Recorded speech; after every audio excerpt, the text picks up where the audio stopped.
बिस्मिल्लाहिर्रहमानिर्रहीम। अस्सलाम वालेकुम एवरीवन। सबसे पहले उन सब बच्चों को, टीचर्स को, पेरेंट्स को और खसूसन ग्रैंड पेरेंट्स को बहुत मुबारक हो जिन बच्चों ने ओ लेवल में, ए लेवल में अच्छे रिज़ल्ट लिए हैं। और ज़्यादातर बच्चे आई एम श्योर कि उनका रिज़ल्ट वो है जो वो डिज़र्व करते थे। लेकिन मेरे पास कुछ फ़ोन कॉल्स, कुछ मैसेजेस, कुछ विजिटर्स आ रहे हैं और बच्चे अपने रिज़ल्ट्स के बारे में डिस्प्लेजर का को एक्सप्रेस कर रहे हैं और वो कंसर्न हैं और वो समझते हैं कि उनका जो रिज़ल्ट है वो उनकी एबिलिटीज़ को रिफ्लेक्ट नहीं कर रहा। मैं समझता हूँ कि ऐसे बच्चों में से अक्सरियत ऐसी होगी जिनके कंसर्न जायज़ होंगे, लेजिटिमेट होंगे और वो कंसर्न ज़रूर एड्रेस किए जाने चाहिए। आज की इस वीडियो में मैं वो ऑप्शन डिस्कस करूँगा जो ऐसे बच्चों के पास हैं। Before I go and talk about that, let me first tell you that how do examiners mark the exam papers and what is the procedure. So procedure, जब एक क्वेश्चन पेपर तैयार होता है तो उस क्वेश्चन पेपर के साथ एक प्रोविजनल मार्क्स स्कीम भी तैयार होती है।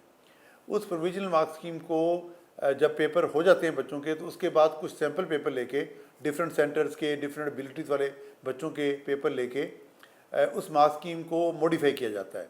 सीनियर टीम ऑफ एग्जामिनर्स उस मार्क्स स्कीम को देखती है, बच्चों के रिस्पांस देखती है और वो देखती है कि बच्चों ने क्वेश्चन को कैसे अप्रोच किया, क्या चीज़ें उन्होंने जो है एम्फोसिस की, किन चीज़ों को उन्होंने कम्प्लीटली इग्नोर किया और फिर वो अप्रोप्रिएट चेंजेस करते हैं इन द लाइट ऑफ दो skips in the marks scheme.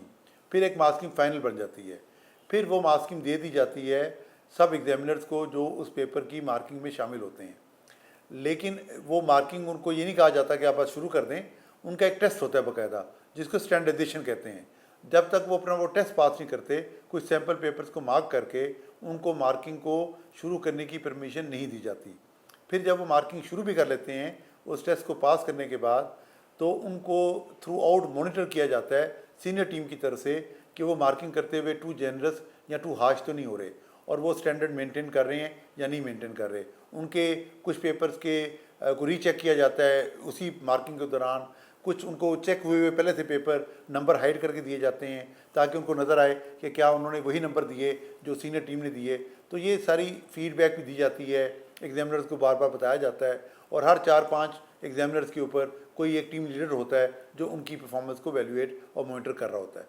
तो इसमें कोशिश ये कि होती है एग्ज़ाम बोर्ड्स की, उनकी क्रेडिबिलिटी इस बात पे है, उनकी रिव्यू इस बात पे है कि बच्चों को वो रिज़ल्ट मिले जो वो डिज़र्व करते हैं। लेकिन मैं इसमें एरर का चांस और मिस्टेक का चांस रूल आउट नहीं करता। एक बात मैं आपको बिल्कुल क्लियर बता दूं कि ऐसा पॉसिबल नहीं है कि आपने कोई एक्स्ट्रा शीट यूज़ की थी और वो मार्क नहीं हुई। जब तक सारी शीट्स को मार्क नहीं किया जाएगा कोई भी पेपर कम्प्लीटली सबमिट और मार्क हो ही नहीं सकता। इसी तरह ये भी पॉसिबल नहीं है कि नंबर के टोटल में गलती हो। टोटल भी ऑटोमेटिकली होता है और कंप्यूटर करता है। हाँ, गलती कहाँ हो सकती है कि एग्जामिनर ने नंबर देने थे 8, उसने लिखे 6 और फिर बाद में उसने दोबारा पेपर देखा था 6 को मैं 8 कर दूं, वो उसने पेपर के अंदर तो 6 को 8 कर दिया पर टोटल में 6 को 8 ना लिखा। तो इस तरह की गलती होने का चांस है। तो इसलिए ये कहना कि बिल्कुल फुल प्रूफ है ये सही नहीं होगा। हाँ, ये भी कहना ठीक है कि हर मुमकिन कोशिश होती है कि इसमें कोई गलती ना रह जाए। अच्छा, अब जिन बच्चों का रिजल्ट अच्छा नहीं आया उनके पास क्या ऑप्शन हैं? बच्चे समझते हैं कि उनके पास 3 ऑप्शन हैं। पहले ऑप्शन वो ये वेट कर रहे हैं कि इंग्लैंड के रिजल्ट अनाउंस हों, जो आज इंग्लैंड में रिजल्ट अनाउंस हो रहे हैं। इंग्लैंड में जब रिजल्ट अनाउंस होंगे और वो चूँकि मीडिया में बहुत हाइप है और एक स्पेकुलेशन है, स्पेशली स्कॉटिश बोर्ड के एग्ज़ाम के रिजल्ट आने के बाद, कि रिजल्ट जो हैं वो इतने अच्छे नहीं आ रहे जो बच्चे एक्सपेक्ट कर रहे थे। और वहाँ पे एक हू एंड क्राई है, वहाँ पे पब्लिक प्रोटेस्ट है और बच्चे ये होप लगा के बैठे हैं कि जी इंग्लैंड में जब रिज़ल्ट बुरा आएगा उसका एक हू एंड क्राई होगा, मीडिया प्रेशर होगा और जून 2020 को रिपीट होगा और रिज़ल्ट ओवरऑल चेंज कर दिए जाएंगे। ये एक बच्चों की एक्सपेक्टेशन है। मैं इसके ऊपर बात करता हूँ दूसरी 2 ऑप्शन पे बात करने के बाद। दूसरी ऑप्शन जो बच्चे समझते हैं वो ये कि कई बच्चे मुझे बता रहे हैं कि उनके स्कूल्स की मैनेजमेंट ने कैम्ब्रिज को लेटर लिखे हैं कि रिज़ल्ट रिव्यू कर दिया जाए और वो ये उम्मीद लगा के बैठे हैं कि उन स्कूल्स के कहने पे कैम्ब्रिज अपने रिज़ल्ट को रिव्यू कर देगा और उनका रिज़ल्ट बेहतर हो जाएगा।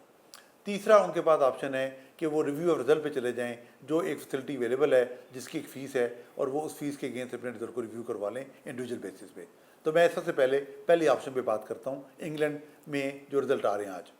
जी, ये बिल्कुल मैं भी इसके अवेयर हूँ कि इंग्लैंड में लोग ये स्पेकुलेट कर रहे हैं कि रिज़ल्ट अच्छे नहीं आएंगे और मैनी यूनिवर्सिटी प्लेसेस मेरे मेन अनफुलफिल्ड, क्योंकि बच्चे कंडीशन मीट नहीं कर सकेंगे यूनिवर्सिटी एडमिशन्स की।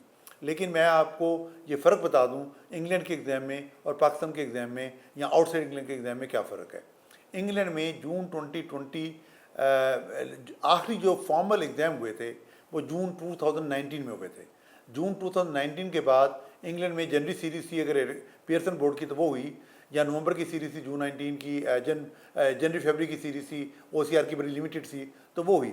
जनवरी 2020 के बाद पहले फॉर्मल एग्ज़ाम इंग्लैंड में जून 2022 में हुए हैं।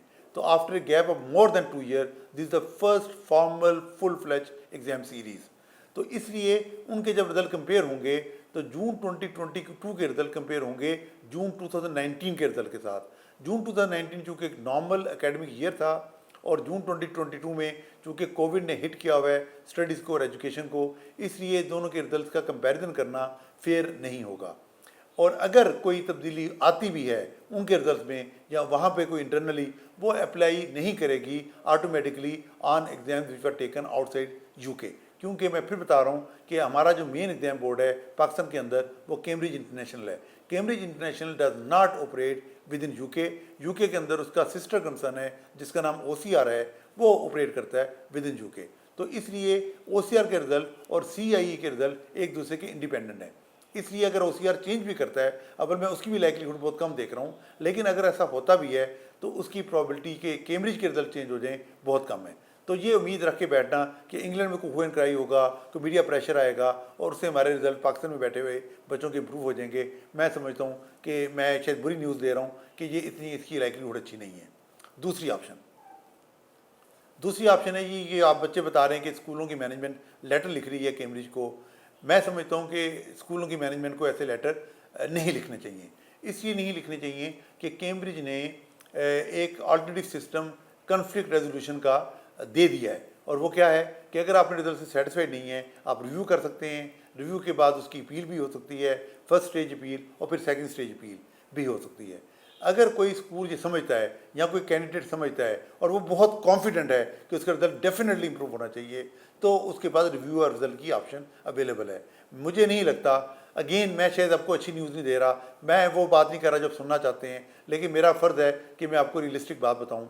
तो अगर मैं एक स्कूल मैनेजमेंट एक लेटर लिखती है कैम्ब्रिज को, तो कैम्ब्रिज को वो फोर्स कर रही है कि वो बाईपास करे अपना ही बनाया हुआ सिस्टम और कोई नए तरीके से रिजल्ट को रिव्यू करने लग पड़े। ज़्यादा से ज़्यादा ये कहा जा सकता है स्कूलों को चाहिए कि वो कहें जी कि चूँकि बहुत बड़ा इम्पैक्ट है रिजल्ट का, तो जो फ़ी है उसको वेव ऑफ किया जाए रिव्यू की, या फ़ी को आधा किया जाए, कम किया जाए, सब्सटेंशियल डिस्काउंट दिया जाए पाकिस्तानी बच्चों को। तो ये मैं समझता हूँ ज़्यादा फेयर डिमांड होगी और रिव्यू करवाया जाए। पूरे क्लास का रिजल्ट भी रिव्यू हो सकता है, इंडिविजुअल बच्चे का रिजल्ट भी रिव्यू हो सकता है। उसके ऊपर बात होनी चाहिए कि स्कूल मैनेजमेंट को कैम्ब्रिज को ये रिक्वेस्ट करनी चाहिए कि जो 20,000 रुपीज़ की फ़ीस है एक कंपोनेंट की, तकरीबन 22,000 की फ़ी है एक कंपोनेंट को रीचेक करवाने की, जो उसकी सबसे बेहतर ऑप्शन है, तो वो फ़ीस बहुत ज़्यादा है, उसको कम किया जाए। ये मैं समझता हूँ ज़्यादा रियलिस्टिक तरीका होगा। लेकिन अगर लेटर लिखा जाए किसी स्कूल की तरफ से बोर्ड को कि जी आप हमारे बच्चे को रिजल्ट बहुत अच्छा आना चाहिए था, अच्छा नहीं आया, तो जवाब में कहेंगे रिव्यू करवा लें, आपके पास ऑप्शन है रिव्यू कराने की, यहाँ तो रिव्यू की ऑप्शन ना हो। तो इसलिए मैं समझता हूँ कि ये बात भी ठीक नहीं है। तीसरी ऑप्शन, रिव्यू करवाया जाए रिजल्ट। जी बिल्कुल करवाया जाए। क्या करना चाहिए, किसको रिव्यू करवाना चाहिए, किसको रिव्यू नहीं करवाना चाहिए। Before I comment on that, let me tell you कि it is a review of result, ROR, it is a review of result, it is not rechecking of exam paper. आपके exam paper दोबारा recheck नहीं होगा। आपके paper को review करने का मतलब है आपके पास दो ऑप्शन हैं, या तो आप क्लैरिकल रिव्यू करवा लें। क्लैरिकल रिव्यू में जो मैंने गलती एक मेंशन की थोड़ी देर पहले, वो चेक होगी कि आपके नंबर कहीं अंदर 4 लिखे हुए हैं और बाहर 2 दे दिए गए हैं, या 4 टिक लगे हुए हैं और टिक के ऊपर नंबर है। बाद का टिक वाले नंबर होते हैं, बाद का टिक के बराबर नंबर नहीं होते। बाद पेपर में ऐसा होता है जितने टिक्स हैं उतने नंबर हैं। बाद में होता है टिक सिर्फ एग्जामिनर अपनी मेमोरी के लिए लगा रहा होता है और वो नंबर उसके मुताबिक नहीं होते। तो अगर कोई ऐसी बात है कि अंदर कहीं कोई इंडिकेशन है, कोई बॉक्स बना हुआ है जिसमें एग्जामिनर ने लिखा है इस बच्चे को 4 नंबर मैं दे रहा हूँ, लेकिन बाहर उसने 2 नंबर एंटर कर दिए हैं, तो इस तरह की क्लैरिकल गलती जो है वो उसमें पकड़ी जाएगी। इसकी प्रॉबिलिटी बहुत कम है क्लैरिकल गलती की, क्योंकि टोटल ने पहले ही कंप्यूटर ने करना है टोटल। तो इसलिए मैं समझता हूँ इस ऑप्शन पर जाने का मतलब है कि आपने पैसे ज़ाया कर रहे हैं।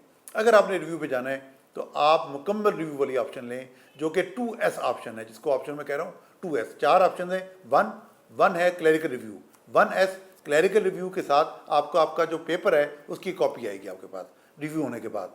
तीसरी ऑप्शन है 2 में आपके पूरे पेपर को रिव्यू किया जाएगा। 2S जो सबसे बेहतर ऑप्शन है और सबसे महंगी ऑप्शन है, उसमें आपका पेपर रिव्यू भी होगा और आपको उसके साथ उसकी कॉपी भी आएगी उस स्क्रिप्ट की। तो मैं अगर आप रिव्यू करवाना चाहते हैं तो आप 2S की ऑप्शन पे जाएं, पहली बात। दूसरी, कंपोनेंट ग्रेड सबसे पहले देखिए, कंपोनेंट ग्रेड क्या है। ऐसा तो नहीं है कि जिस कंपोनेंट में आप समझ रहे थे कि आपका रिजल्ट बहुत अच्छा आएगा, उसमें पहले ही अच्छा आया हुआ है, लेकिन जिस कंपोनेंट में आप समझ रहे थे कि ज़रा वीक हैं और उसमें रिजल्ट आपका वीक है, तो फिर आपको रिव्यू की ज़रूरत नहीं है। रिव्यू आप तब करवाएंगे कि ऐसे कंपोनेंट के अंदर, मैं पेरेंट्स की एजुकेशन के लिए बता दूं कि एक पेपर के कई कंपोनेंट होते हैं। जैसे साइंसेस के पेपर में, ए लेवल साइंसेस में 5 कंपोनेंट होते हैं, तो हर इंडिविजुअल कंपोनेंट में आप अपना ग्रेड देखें और उस कंपोनेंट में जाएं जिसमें वाकई आपको लगता है कि आपका पेपर बहुत अच्छा था और लेकिन रिजल्ट उसमें आपकी तवक्को के मुताबिक नहीं आया। इसमें आपके टीचर आपका बड़ा इंपॉर्टेंट रोल प्ले कर सकते हैं और मार्क्स स्कीम्स। तो उस कंपोनेंट में जिसमें आप समझते हैं कि आपने बहुत अच्छा परफॉर्म किया था, उस कंपोनेंट को डिस्कस करें अपने टीचर के साथ मार्क्स स्कीम की मौजूदगी में और बताएं टीचर को कि आपने क्वेश्चन कैसे अप्रोच किया था, कैसे अटेम्प्ट किया था। मैं किसी बच्चे का मैंने पेपर रिव्यू करवाया था, तो जब पेपर चेक होकर आया तो बड़ा कॉन्फिडेंट था वो बच्चा कि मेरा पेपर बहुत अच्छा था, लेकिन उसका यू ग्रेड था, रिव्यू में भी यू ही रहा। और जब मैंने उसका पेपर देखा, जब वो रीचेक के लिए कैम्ब्रिज से ऑफिशियली हमारे पास आया, तो नज़र आया कि वाई एक्सिस पे प्राइस लिखना था, जबकि उसने इनकम लिखा और इस तरह के 4 डायग्राम थे जो उसने चारों गलत बना दिए और उसके हर डायग्राम पे एक एक नंबर कट गया और 4 नंबर उसके अगर वो सही होते तो वो वाकई ई में चला जाता। अब एक बच्चे को एग्जाम प्रेशर के बाद याद नहीं है कि उसने डायग्राम करेक्ट बनाया था या नहीं, वो कॉन्फिडेंटली घर आया है ये कहते हुए कि मेरा पेपर बहुत अच्छा हुआ, लेकिन शायद उतना अच्छा नहीं हुआ था। तो ये टीचर के साथ बैठिए और टीचर आपको गाइड करे कि वाकई आपकी जो आपने एग्जाम में आंसर किया था वो एज़ पर मार्क्स स्कीम था, तो फिर उसकी राय लेके आप करें रिव्यू। इसमें पॉजिटिव बात यह है, साइंस के बच्चों के लिए जो ए लेवल साइंसेस के बच्चे हैं, उनमें से अक्सर बच्चों ने प्रैक्टिकल के कंपोनेंट में एग्जाम्पशन ली थी। तो अगर वो एक थ्योरी के पेपर को कंपोनेंट को रिव्यू करवाते हैं और उनमें उसका रिजल्ट इम्प्रूव होता है, तो सब्सिक्वेंटली उनका रिजल्ट ऑटोमेटिकली प्रैक्टिकल वाले कंपोनेंट में जिसमें उन्होंने एग्जाम्पशन ली हुई है उसमें भी इम्प्रूव हो जाएगा। मुझे इसको एक्सप्लेन करने दीजिए। कैसे मैं एक्सप्लेन कर रहा हूँ कि जब आपने एग्जाम्पशन ले ली प्रैक्टिकल के पेपर में, तो आपने सिर्फ थ्योरी का पेपर दिया, तो थ्योरी में जो आपके नंबर आए उसने आपको एक रैंक दे दिया, आप टॉप 10% में आ गए या टॉप 20% में आ गए। वही जो टॉप 20% में आप आए उसके मुताबिक आपका प्रैक्टिकल में ग्रेड लग गया कि टॉप 20% को जो ग्रेड मिला वही आपको मिल गया। लेकिन अगर आपने रिव्यू करवाया और थ्योरी के पेपर में आप टॉप 20 की बजाय टॉप 15% में आ गए, तो आपका खुद ब खुद मार्क प्रैक्टिकल वाले पेपर में टॉप 15% वाले का आ गया। तो अगर आप एक कंपोनेंट रिव्यू कराएंगे थ्योरी का, तो हो सकता है आपके 2 कंपोनेंट में रिजल्ट बेहतर हो जाए और आपका ओवरऑल रिजल्ट में इंप्रूवमेंट आ जाए। लेकिन मैं फिर ये कहूँगा, केयरफुली देखिए, डायग्राम बनाए हैं तो टीचर को बताइए कि डायग्राम आपने कैसे बनाए थे, डायग्राम का क्वेश्चन था, और ज़रूर टीचर की राय लेके आप इसको रिव्यू करवाइए और रिव्यू करवाएं तो ऑप्शन 2S करवाएं। मैं समझता हूँ कि मुझे 2 मिनट इस बात के भी लेने चाहिए अपने स्कूल में पढ़ने वाले बच्चों को और अपने स्कूल में जो मेरी टीम है टीचर्स को मुबारकबाद देने में कि हमारे स्कूल में अल्हम्दुलिल्लाह 15 बच्चे जो आउट ऑफ अराउंड हमारा कोई 100 का बैच था ए लेवल का, जिसमें से 15 बच्चों के 3 ईयर अबव हैं ए लेवल में, और ओ लेवल हमारा 2 ईयर का है और उसमें डिफरेंट बैकग्राउंड के बच्चे आते हैं। We don't have a strong junior school, we attract students from other school in our 2 year O level program, 2 साल का O level program. Different background के बच्चे 40% बच्चे हमारे इस बैच के उनके 5 एज या अबव हैं जो आज रिजल्ट हमें मिला है। मैं उन बच्चों को भी मुबारकबाद देता हूँ, not only because their result is good, also because they could save 1 year. 3 benefit, अच्छा रिजल्ट, 1 साल सेव किया, and they are more prepared to take the challenge of A level. 3 साल का ओ लेवल करने के बाद आप ए लेवल के चैलेंज के लिए शायद पूरी तरह तैयार नहीं होते। ये मेरी आज की आपसे गुफ्तगू थी। रिव्यू अगर सक्सेसफुल होगा, आपके पैसे वापस आ जाएंगे, आपका सर्टिफिकेट चेंज हो जाएगा। लेकिन आप अगर रिव्यू करवा रहे हैं, अपनी डेडलाइन ना मिस कर दीजिएगा रीटेक की। अगर आप रीटेक करना चाह रहे हैं तो आपको ये चाहिए कि आप रीटेक की एंट्री भेज दें, और अगर रिव्यू सक्सेसफुल हो जाए तो फिर आप कैम्ब्रिज को लिख सकते हैं और आपकी जो अमाउंट जमा हुई है रीटेक एग्जाम के लिए वापस आ जाएगी। आखिरी बात, अगर आप जानना चाहते हैं मजीद कि कौन से पेपर आपको रीटेक करने चाहिए, कौन से रिव्यू कराना चाहिए, आप मुझसे इंडिविजुअली मिलना चाहें, तो हमारे फ़ोन नंबर हमारी वेबसाइट पे अवेलेबल हैं kims.edu.pk। इसके ऊपर आप जाइए, हमारे फेसबुक पेज पे या हमारे ट्विटर अकाउंट पे आप में फॉलो कीजिए और हमें अपनी इंटरेस्ट शो कीजिए, तो हम आपके साथ 1-on-1 सेशन भी कर सकते हैं आपकी गाइडेंस के लिए। मेरी आप सबके लिए बहुत दुआएं, अल्लाह ताला आपको कामयाबी दे। जिन बच्चों की ने मेहनत की, रिज़ल्ट अच्छा नहीं आया, मैं उनको यकीन दिलाता हूँ कि अल्लाह ताला मेहनत कभी ज़ाया नहीं करता। अल्लाह उनको उस मेहनत का ज़रूर रिवॉर्ड देगा। और दिल पे मत लगा लें, ये कोई आखिरी एग्ज़ाम नहीं था, आज के भी बहुत इम्तिहान आने हैं। जिनका अच्छा रिजल्ट आया उनके लिए भी ये बात आखिरी एग्ज़ाम नहीं है, जिनका अच्छा नहीं आया उनके लिए भी ये मैसेज कि ये आखिरी एग्ज़ाम नहीं है। Thank you very much.